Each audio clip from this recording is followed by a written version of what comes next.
Hello guys, स्वागत है आपका मेरे चैनल अर्जुन एक्सप्लेनर पर। और आज की वीडियो में मैं एक्सप्लेन करूंगा किंगडम ऑफ द रूइन का एपिसोड नंबर 20। लेकिन वीडियो शुरू करने से पहले मैं एक बात कहना चाहूँगा। आपको पता है मांगा के 43 चैप्टर के आगे कोई चैप्टर नहीं मिल रहे हैं। अगर आपको मिलते भी हैं तो उसकी समझ नहीं आती। तो अगर आप किंगडम ऑफ द रूइन को कंटिन्यू रखना चाहते हैं तो मैं 1 डे पर चैप्टर एक्सप्लेन किया करूँगा। और अगर नहीं तो हम मैशल या जूम 100 भी एक्सप्लेन कर सकते हैं। मुझे कमेंट करके ज़रूर बताइएगा।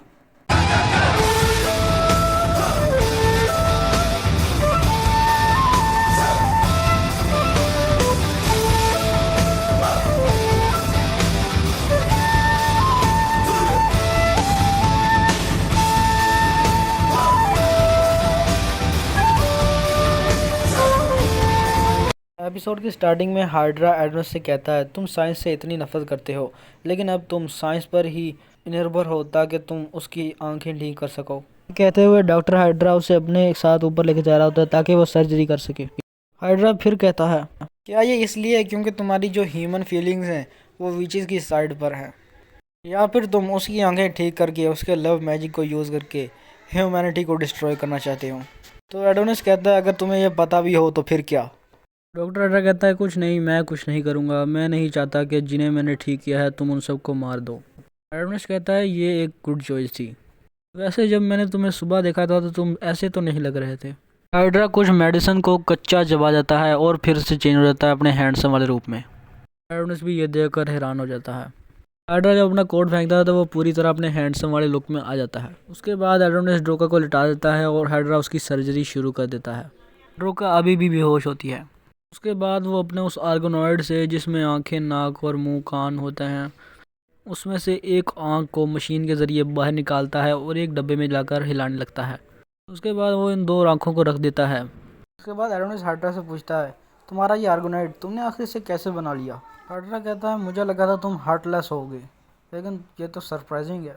ये कहते हुए वो एक इंजेक्शन तैयार कर रहा होता है। एडोनिस कहता है, मैं जानना चाहता हूँ कि आखिर तुम ड्रोका की आंखों में क्या डालने वाले हो। हाइड्रा उसका जवाब नहीं देता और वो इंजेक्शन ड्रोका की आंखों में लगाने वाला ही होता है कि तभी एडोनिस के डीमन स्ट्रिंग टेंटिकल के चारों तरफ आ जाते हैं और एक नाइफ से उसके चेहरे पर छोटा सा कट लगाते हैं। इसके बाद कहता है, तुम समझ चुके हो है ना। तो हाइड्रा कहता है, हाँ, ये तुम्हारे लिए एक प्रेशियस चीज़ है। हाइड्रा कहता है, लेकिन ये मैं पहली बार कर रहा हूँ कि जब डोनर और रिसेप्टर दोनों ही सेम हैं, क्योंकि ह्यूमंस पर तो ये तरीका सही काम करता है लेकिन विच पर नहीं। लेकिन एडोनिस कहता है, क्या मतलब है तुम्हारा, सेम है, ऐसा नहीं हो सकता। हाइड्रा कहता है, स्वागत है तुम्हारा एडोनिस, विचेस के सबसे बड़े ग्रेवयार्ड में। हाइड्रा आगे बताता है, 10 साल पहले लेडिया में एक वार शुरू हुई थी जिसमें बहुत सी विचेस को मारा गया। उनकी लाशें हर तरफ फैली हुई थी। लोग उनकी लाशों से भी नफरत करते थे। तो लेडिया के कुछ ब्राइट माइंडेड लोगों ने फैसला किया कि उनकी लाशों को हम ठिकाने लगाएंगे। हाइड्रा ये कहते हुए ड्रोका की सर्जरी कर रहा होता है। वो कहता है, उसके बाद सभी विचेस को एक जगह इकट्ठा कर दिया गया और उसके बाद हम हाइड्रा का एक फ्लैशबैक सीन देखते हैं जिसमें सब विचेस को कैद किया हुआ होता है एक सेल में। वो सब कहते हैं, हमें छोड़ दो, तुम क्या करने जा रहे हो। हाइड्रा उनकी बातों को नहीं सुनता और एक बटन दबा देता है जिससे उस सेल का बड़ा सा ढक्कन उनकी तरफ बढ़ने लगता है और विचेस को पीस कर रख देता है। उसके बाद उन्हें पूरी तरह से ग्राइंड कर देता है। हाइड्रा ये सब ऐसे देख रहा होता है जैसे वो हार्टलेस हो और उसके बाद वो कहता है, मैं इस काम से बोर्ड हो चुका हूँ। लेकिन तभी हाइड्रा को कुछ दिखता है जो कि विचेस के ग्राइंड हुए हुए मटेरियल में होता है। वो उसे अपने हाथों में हटाता है और कहता है, ये तो मुझे ऐसा महसूस हो रहा है जैसे कोई चीज़ पैदा होने लगी हो। उसके बाद हाइड्रा उसे माइक्रोस्कोप में एग्जामाइन करता है और कहता है, ये तो बहुत ज़्यादा लाइफ फोर्स है। उसके बाद हम देखते हैं प्रेजेंट में डॉक्टर हाइड्रा एडोनिस को बता रहा होता है कि उस दिन मैंने फाउंड किया medical country of mark point को। एडोनिस कहता है, ये तो बहुत ज़्यादा मुश्किल है प्रिडिक्ट करने के लिए कि इन्होंने ओशन के बीचों बीच मार्क पॉइंट को क्यों बनाया। हाइड्रा कहता है, हाँ बिल्कुल, फिशेस की बॉडी को रिसाइकल करने के लिए उन्हें फिशेस का फूड बना दिया जाता है।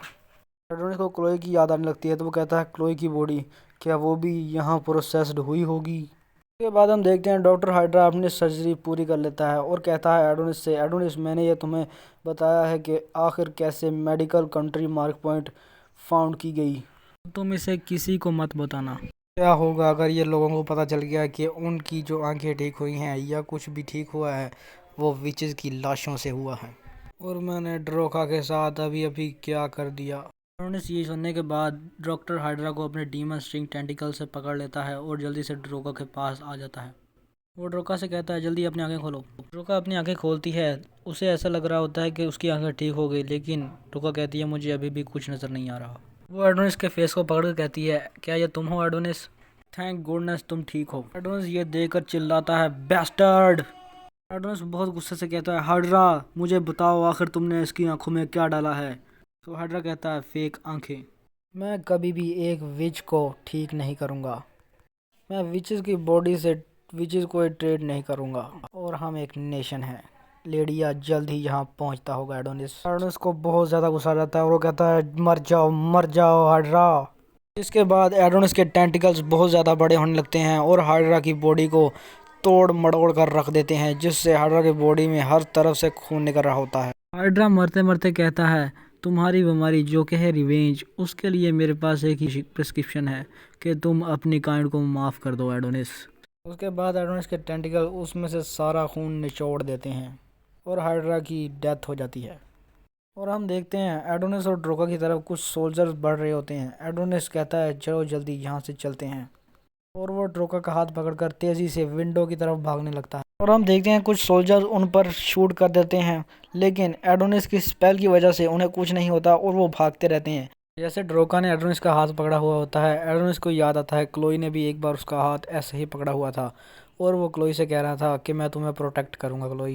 एडोनिस कहता है अब दोबारा कभी ऐसा नहीं होगा और वो ड्रोका के साथ विंडो को तोड़ते हुए जंप कर देता है ओशन में। ड्रोका अभी भी कुछ नहीं देख सकती, इसलिए वो जब जंप करता है तो वो अपना फेस ड्रोका की तरफ कर लेता है ताकि वो ज़्यादा दूर ना गिर सके। इसके बाद वो दोनों समुंदर में गिर जाते हैं। ड्रोका को जब हो जाती है तो वो इधर उधर हाथ पैर मारने के बाद उसके बाद एडोनिस के पास जाने लगती है। एडोनिस का हाथ पकड़ती है और कहती है मैंने तुम्हें ढूंढ लिया एडोनिस। लेकिन एडोनिस उल्टा उसका मुंह पकड़कर कहता है मुझे ये पहले ही कर देना चाहिए था ड्रोका। उसके बाद एडोनिस उस पर अपना एक स्पेल कास्ट करता है जिसका नाम होता है description summoning magic the formula of bestowment. कहता है पकड़े रहो ड्रोका, अब कोई एनेस्थीसिया नहीं होगा।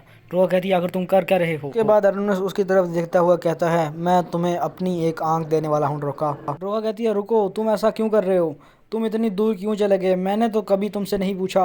क्या तुम सुन भी रहे हो एडोनिस? लेकिन उसके बाद ड्रोका अपना लव मैजिक मोनड्रैगोरा बाइंडिंग यूज़ करती है जिससे एडोनिस रुक जाता है। करने के बाद ड्रोका कहती है तो मैं तुम्हें रोकूंगी एडोनिस। मैं इसे दोबारा कभी नहीं करना चाहती थी, मैं सिर्फ तुम्हें स्टॉप ही रखना चाहती हूँ, तो प्लीज़ मुझसे नफरत मत करना। एडोनिस के फेस पर हार्ट सिंबल आ जाता है और वो उसी की तरफ देख रहा होता है और कहता है तुम इसे दोबारा यूज़ नहीं करना चाहती थी है ना? फिर मैं तुम्हारा ये मैजिक सील करता हूँ। और उसके ऊपर से हार्ट सिंबल ख़त्म हो जाता है। यानी अब जब एडोनिस चाहे तभी ड्रोका उस पर लव मैजिक यूज़ कर सकती है। ड्रोका एडोनिस को रोकने की कोशिश करती है लेकिन एडोनिस नहीं रुकता और अपनी आँख निकाल देता है। तो वो अपनी आँख निकालता है तो उसके बाद उसके आसपास भी स्पेल्स आ जाती हैं और वो चमकने लगती है और वो चमकती हुई ड्रोका के पास जाने लगती है। उसके बाद उसकी फेक आँखें निकल जाती हैं और उसकी आँख में जाकर एडोनिस की आँख लग जाती है और उसे एडोनिस दिखाई देने लगता है। इसके बाद हम ड्रोका को देखते हैं जो पूरी तरह से अब देख सकती है। एडोनिस उसके पास आता है जिसकी एक आँख से खून आ रहा होता है और वो कहता है ड्रोका। ड्रोका उसे देखकर रोने लगती है और उससे अपने गले लगाकर कहती है तुम ऐसा ही कुछ नहीं कर सकते इडियट। और हम देखते हैं वहाँ एक मरमेड होती है जो उन्हीं को देख रही होती है और कहती है सिंगल पेयर ऑफ शू। तो गाइस एपिसोड हमारा यहीं पे ख़त्म होता है। मैं मिलता हूँ आपको अगली वीडियो में। अगर अच्छी लगी हो तो सब्सक्राइब करें, लाइक करें और अगर ना लगी हो तो प्लीज़ मत करना।